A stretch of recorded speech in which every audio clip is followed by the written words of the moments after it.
So when we understand Sri Aurobindo and the Mother in terms of evolutionary spirituality, we're understanding more than just liberation and transformation of consciousness in the human being in this life. We're understanding that that liberation and transformation of consciousness in this life is a stepping stone towards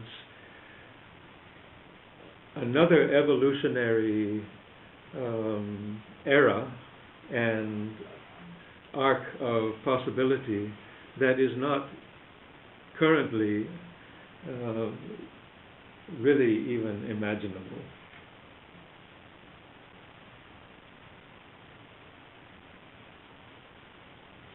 We can intuit it. We can have an intuition of that luminosity and peace and beauty that are the divine force as far as the human being can access it. And even that only in usually special moments. But the purpose of Savitri, the intention in Savitri, is to provide an instrument for connecting with that divine Shakti in a particular way, with the aim of that evolutionary development. Whereas if you do a tantric practice in some other school, the technique will be similar, but the aim will be different. And it will probably be entering into the blissful higher mind or maybe overmind bliss, but it won't have the object of bringing that down into for the purpose of transforming the gunas. That will happen to some extent in some schools of Buddhism, for example, but it's not really the aim. The aim in Buddhism is to re-enter the manifold for the purpose of the liberation of others. But in Sri Aurobindo's yoga, the aim is to re-enter the manifold for the purpose of the transformation of the manifold itself.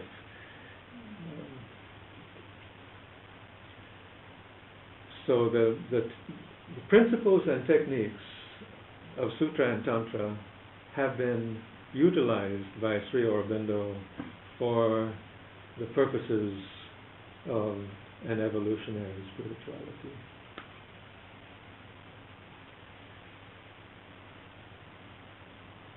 Now, what's important to realize is at this point, according to my experience, is that the transmission through Savitri is qualitatively different and more important than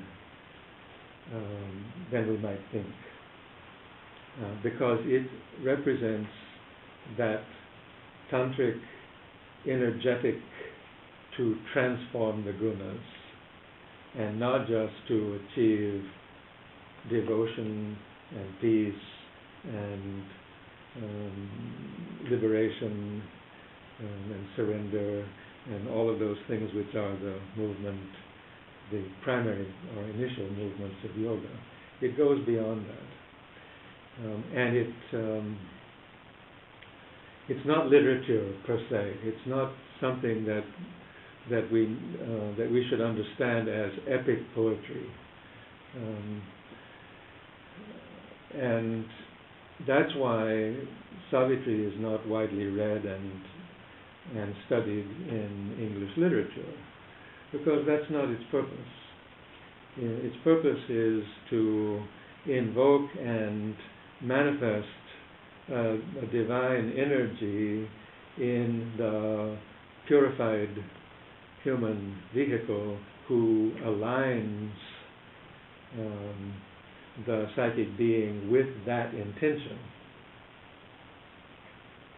So it does two things. It defines that intention, and it also brings about that alignment.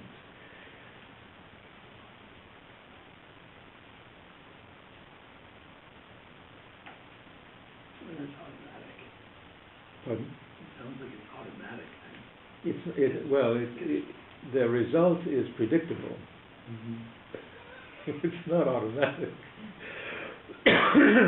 But it requires a practice. And one of the enigmas that Sri Aurobindo and the Mother draw our attention to, and that we probably don't fully appreciate the poignancy of until we're somewhere down the line, is that the time frame for this process to work out is not known. And how effective it's going to be within an individual lifetime is contingent upon many, many factors. And so if we just take Savitri as far as it is known and accessible to people today, it's not much known and accessible to people today. So when I do these workshops, then people are always telling me that even after years and years and years of not really being able to access Savitri, suddenly it's much easier for them to access Savitri. That I don't know why I was struggling so much with this text, because it's really fairly transparent. And so the first big obstacle that we come to, which Sri Aurobindo has defined very explicitly, is that this transmission is not about information for the mind. He's not saying anything there that the mind can understand, or very little of it can really be understood by the mind. But the mind can grasp something in it that it relates to in some other context. And so then it thinks it understands something. But he says, first of all, the eye can't get it. Only the ear can get it. And he says that very explicitly. So people who are reading Savitri silently and trying to figure out what it means are going to have a long road of partial success until they catch on to the rhythm.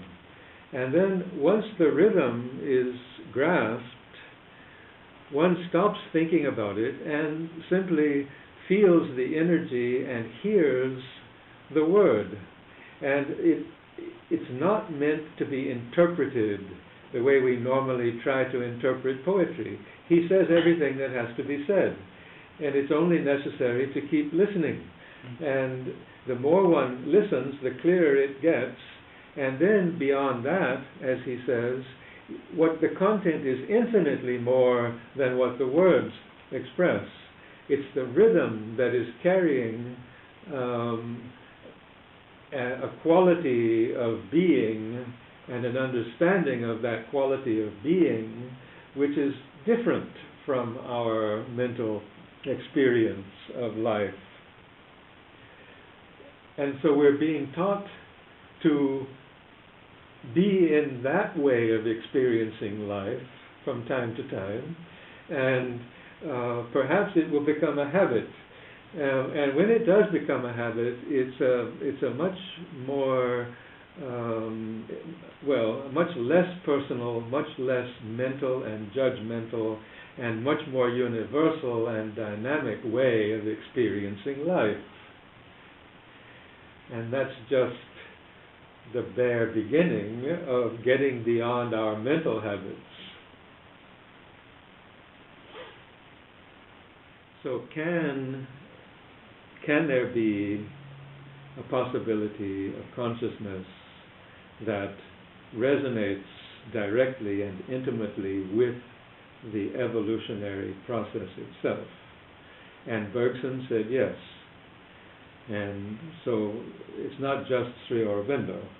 They both entered into a plane of intuition, intuitive consciousness, that made them aware of the creative impulse of nature that produces novelty. And they used that energy to produce unlimited expressions of what they could see.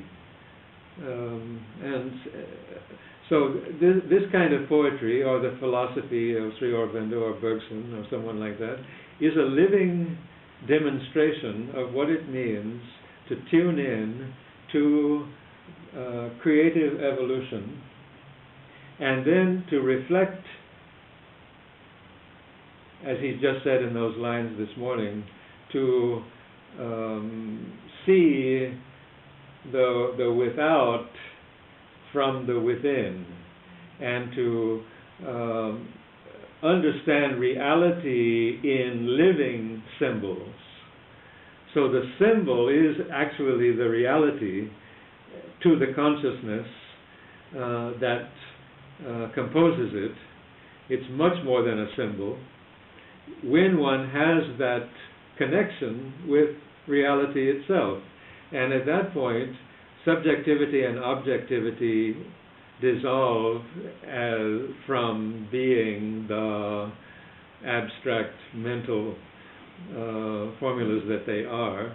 But many philosophers have understood that subjectivity and objectivity were just made up to try to explain the difference between what we feel and what we think and what the reality is, which we probably don't know. But what we think and what we feel is more important anyway. So, yay for subjectivity, and then the scientists say, no, we want objectivity, and so then try to eliminate that from your understanding. It can't be done. So, this possibility of an intuitional consciousness has been identified by Sri Aurobindo as, in fact, the next evolutionary advance. But we've learned in the last 400 years to think in terms of subjectivity and objectivity, and to think that subjectivity is some kind of vague, opinionated reflection of what is objectively real. And so then science tries to determine what that objective real is, and it does it mathematically, which has nothing to do with what's real. It's a pure abstraction. So this is a mental game that's been going on for a few hundred years, and it results in lots of very interesting technology and the practical organization of life. So Bergson said, if the intuition were put in front, we would probably achieve much less in terms of the practical social structures, but we would be attuned to the creativity of the universe. So that's a statement of the intuitive mind, and Bergson was already there. So someone like that, who is a seer, like Sri Aurobindo, who is already there in the overmind, which is past intuition and another domain altogether of creativity, these individuals see a level of reality that most of us don't see. And sometimes they are satisfied to describe it and communicate it, and sometimes they want to influence it and to change things. And so Sri Aurobindo is in that latter category.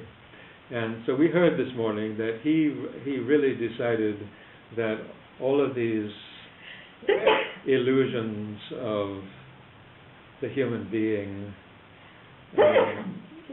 have to change.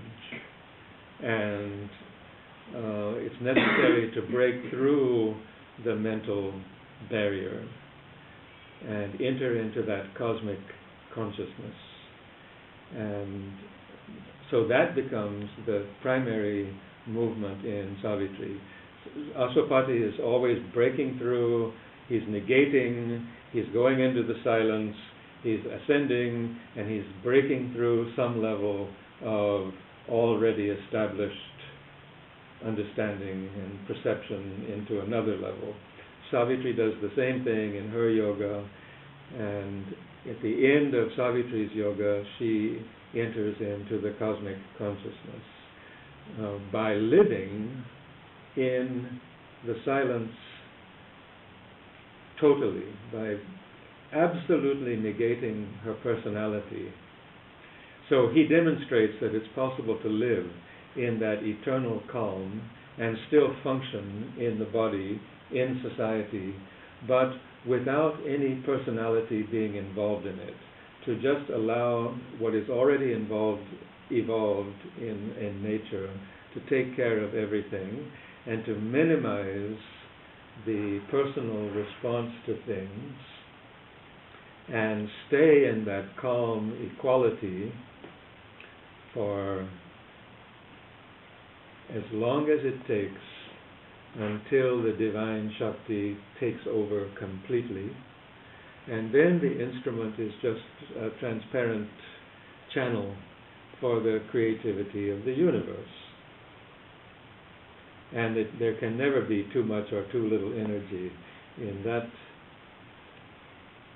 arrangement.